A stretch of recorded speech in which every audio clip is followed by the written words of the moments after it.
সালমান আত্মহত্যা করে নেই, সালমান খুন হয়েছে। আমার হাজবেন্ড এটা করাইছে আমার ভাইরে দিয়ে। আদালত স্পষ্টভাবে বলেছেন যে এইখানে যে আঘাতের চিহ্ন পাওয়া গেছে সেটা অপমৃত্যু হতে পারে না। ঢাকায় চলচ্চিত্রের আকাশে যেন ধূমকেতুর মতো এসেছিলেন সালমান শাহ। মাত্র 4 বছরের অভিনয় জীবনে বদলে দিয়েছিলেন বাণিজ্যিক সিনেমার চেহারা। 1996 সালের 6 সেপ্টেম্বর তার আকস্মিক মৃত্যু যেন পুরো জাতিকে হতভম্ব করে দিয়েছিল। দীর্ঘ 29 বছর পর গত 20 অক্টোবর আদালতের নির্দেশে সালমান শাহর অপমৃত্যু মামলাটি রূপ নেয় হত্যা মামলা।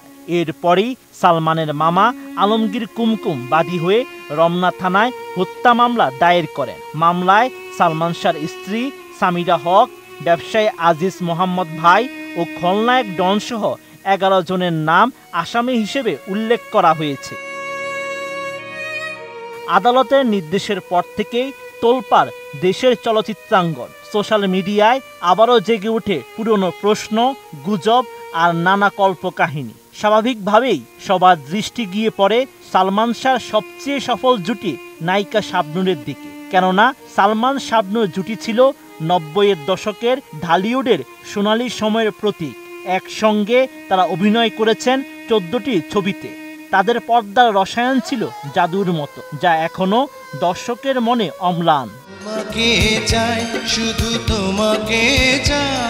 বর্তমানে অস্ট্রেলিয়ার সিডনিতে অবস্থান করছেন নায়িকা শাবনূর। সালমান শাহর হত্যা মামলা নিয়ে তিনি জানান, সংবাদ মাধ্যমের মাধ্যমে তিনি আদালতের সাম্প্রতিক নির্দেশের খবর জানতে পেরেছেন। বিষয়টি যেহেতু আদালতে বিচারাধীন, তাই তিনি এ বিষয়ে মন্তব্য করতে চান না।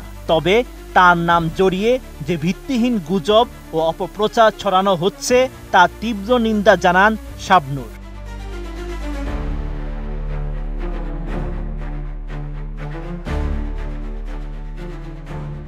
জনপ্রিয় এই নায়িকা আরও জানান, যারা ওই সময় সালমানের সঙ্গে ছিল তাদের জবাবদিহি করতে হবে। এই সময় সালমানের স্ত্রী সামিরার বিভিন্ন সময়ে সাক্ষাৎকারের অসঙ্গতির কথাও উল্লেখ করেন শাবনূর। জানান, অনেক সময় তিনি অবাক হয়ে সামিরার বক্তব্য শুনেন, কিভাবে সেই সময়ের অনেক তথ্য বিকৃতভাবে উপস্থাপন করা হয়। শাবনূরের দাবি, তিনি তো আর পরিবারের অনুমতি ছাড়া কোথাও যেতেই পারতেন না। তার কাজ, চলাফেরা সবকিছুই পরিবার ও প্রযোজনা সংস্থার তত্ত্বাবধানে ছিল। Sheikh Farid, ATN news.